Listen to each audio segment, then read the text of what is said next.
Hey everybody, it's Haji, brother on the bike, at First Corner, southernmost point, Key West, southernmost point of the country. Peace be unto you. Hope this reaches you all well. The 1,000-mile sore butt challenge was a little painful. I'm going to go over a couple of the pluses, minuses, and things I learned along the way. And things I probably should have done before. This was actually rather last minute planned kind of thing. It was just kind of me looking and going, well, if I drive straight there, it's going to be about 600 or 700 miles, so I might as well turn it into a 1,000-mile challenge just to see how it goes. I will admit that it was a little bit easier for me to do that because I've driven from Pensacola to Buffalo straight on multiple occasions, so I was kind of used to the longer drives or longer rides. Longer drives, really. The ride was still a little bit painful. I'm going to send a lot of thanks out to 40 Times Around and Sandoval, because I did do a bunch of the techniques they recommended, along with a couple of the other 1,000-mile runners, long ride runners. So I kept adjusting my position and kept even to the point of standing a couple times on the seat, just to make sure that I was not developing too much of a sore spot. I still kind of did, because I hung out in one spot a little bit too long, but I was able to work that out by just kind of rotating through the other stuff. The good thing is I did it, but I'm probably doing another one on the next leg. It just looks like there'll be the timing. Plus, I'm honestly, there's a iron butt association, and I followed most of their rules, but not probably all of them, mainly because of the fact that I did it last minute, so I didn't really have enough time to plan it out the way that they kind of recommend and to kind of do. Of course, if you followed my other videos, you'll notice that I used to have a fuel bag with me on my bike, which I don't have with me right now. I dropped it off of my in-laws in Orlando. And part of the reason was that on one of my legs, as the temperature went up, the bag started getting bigger. And I was worried about it kind of blowing up behind me, because I'd filled it up as far as I did. Now, bear in mind, I got it specifically for when I'm going through Texas, so I'm still going to have to do it with the hot temperatures and everything, but I'll plan a little bit more accordingly and won't stack the bags on it the way I had it stacked on, because the bags were kind of falling off to the side and everything. So I'll kind of worry about that next time. Another thing was, because I had the fuel bag, I had gotten the habit of filling up at a gas station and then driving pretty much until I was empty. Well, that being said, the downside of doing that as a habit pattern is that now that I didn't have the fuel thing, I drove it, and by the time I realized that I needed fuel, it was almost a little bit too late. So I ended up kind of driving up a hill. I did find out that when the fuel gauge essentially goes to empty and it's low and it's showing nothing anymore, because it's a digital gauge, so there's no real needle. I know I at least have 9 miles, even going up hills, because I did 9 miles from that point up and down hills, and then settled out at a gas station where I heard it kind of putt-putt a couple times before I turned it off. So I may have been right at the end of the tank. But other than that, I still made it. The main thing being,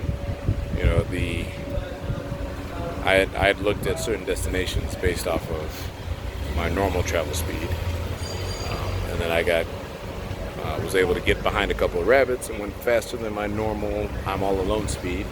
So I burned fuel faster than my normal I'm alone speed. And didn't think about it. I even did that yesterday, which was after the 10,000-mile challenge, on the turnpike, and I passed by the fuel and then kept running a little bit longer and stronger than I should have, speed-wise, and had to scroll in and out of the map multiple times to make sure that I was going to make it to a gas station. I made it with no problems, but I was having a little bit of flashbacks of panic because of it. So today, on the other hand, I started filling up a lot earlier. It sucks because I had to fill up more often, but there was pretty much no worries about whether or not I was going to have fuel or not have fuel. The other thing for the 1,000-mile challenge, everybody recommends that you stay hydrated, and when I do the second one, I'm probably going to bring my Camelback from home with me, and that'll help. And I'll have my Bubbles bars with me, so I'll have that to eat on the way there. Quick things to eat and keep going. I tried to do it fasting. Like everybody else in the military, I basically tried to do more than I had to. Basically push the challenge beyond what the challenge was designed to be or what the challenge needed to be. Part of that is because if you miss a little mini bike. Thank you for service, man. Thank you, appreciate it. Part of that has to do with the fact that that if you, even though I was authorized to miss the fasting day, when you miss the fasting day, you have to make it up, and they're always harder to make up when everyone else isn't fasting. It's just the way it works out. So I kind of pushed it, kind of to see what I would be able to do. And all my other 400 or 500 mile legs, I've been able to fast without issues. So of course I thought I could do it, but no, I couldn't. So I got to thank my wife for putting a lot of realism into my head so I could be smart enough to stop and do that instead of pushing it until it became really dangerous. And as you can see, huge Batman fan. But the main thing is make sure you actually plan out what you're gonna do. The other mistake I made that I won't make the next time is I was not paying attention to the time at my rest stops. So while in my head I kept saying I'm gonna keep them at like 10 or 15 minutes, there were 2 or 3 of them that were half an hour plus, and that really just added on to the time. Excuse me.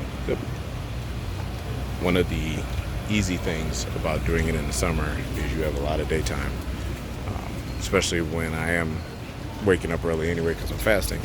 So you got a lot of daytime to ride, run into a bunch of night. But if each one of your stops is, 30 minutes, or 3 of the stops are 30 minutes, instead of like the 10 to 15, you basically added an hour onto the trip. So it was a little bit more painful than I needed it to be.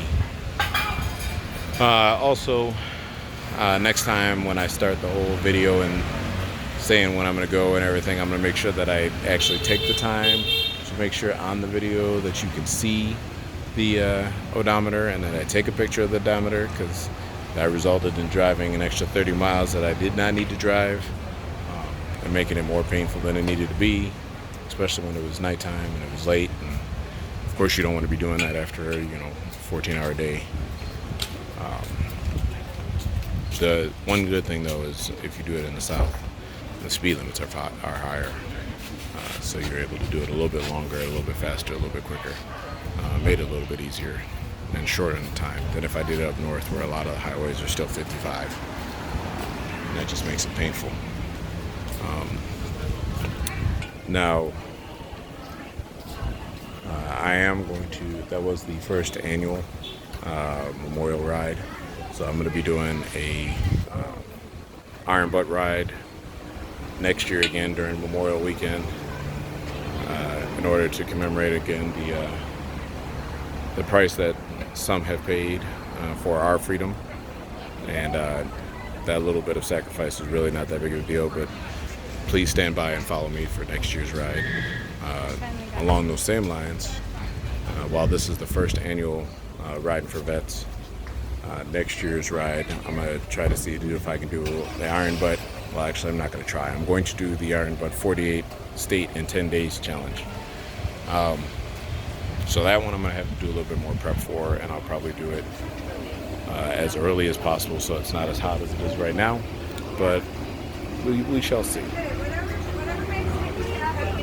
I've been fortunate enough to be able to stay with friends pretty much every stop.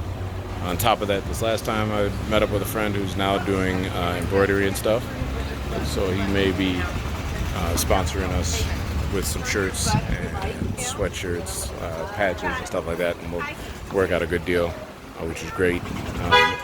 Unfortunately, I did not take as many pictures as I should have, because I don't really take a lot of pictures.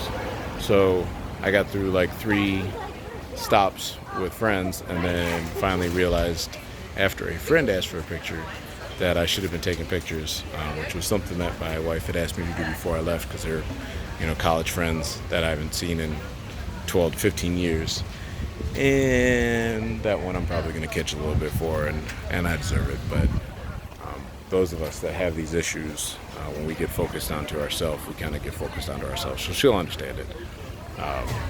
But I kind of keep smirking about it because I know that it kind of, I messed up on that one.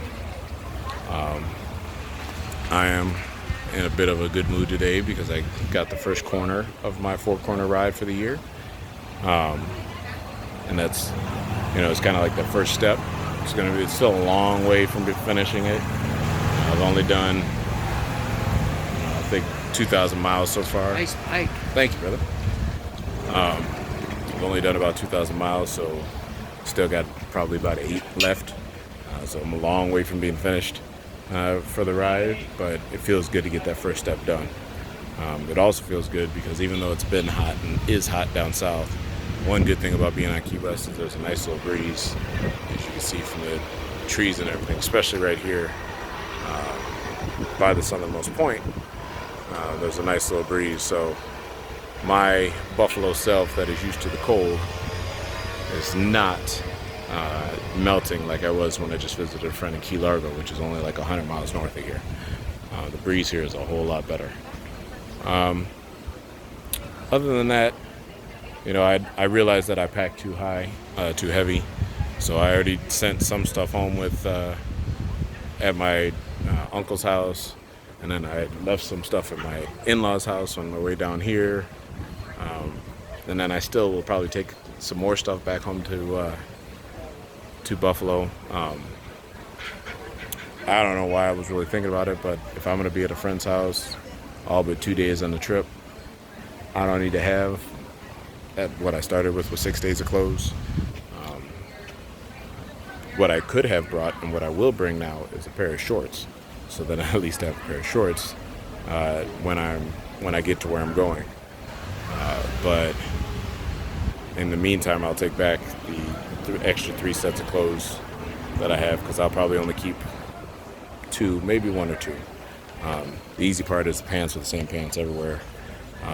My riding pants with the Kevlar lining, and then which are hot as heck right now.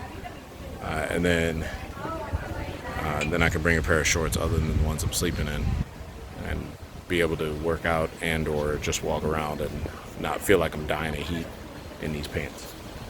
Especially on the next leg, which would be through the Southwest and everything in Arizona and all that stuff. It's way hotter, drier but hotter. And as a northern kid, that whole dry heat versus moist heat or whatever, to me, pretty much everything over 90 degrees is just ridiculously hot. So I don't really feel the difference. But please subscribe and like and share. And if you can, please go onto my GoFundMe.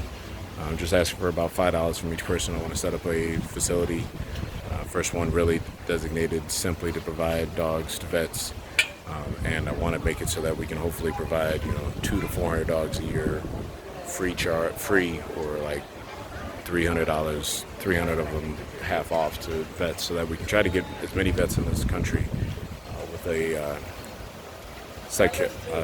psychological service dog, so that they can be taken care of. Because, we as vets and we as a country do not tend to take care of us after service as much as we pretend to take care of them during service.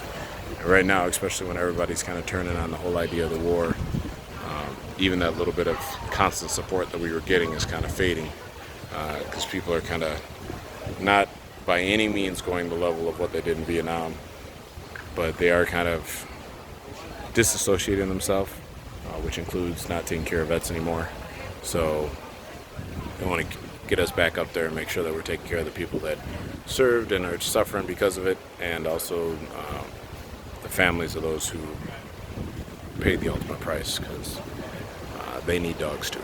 They need that love. They need something that still represents the bond that their father or mother had and brought to the family.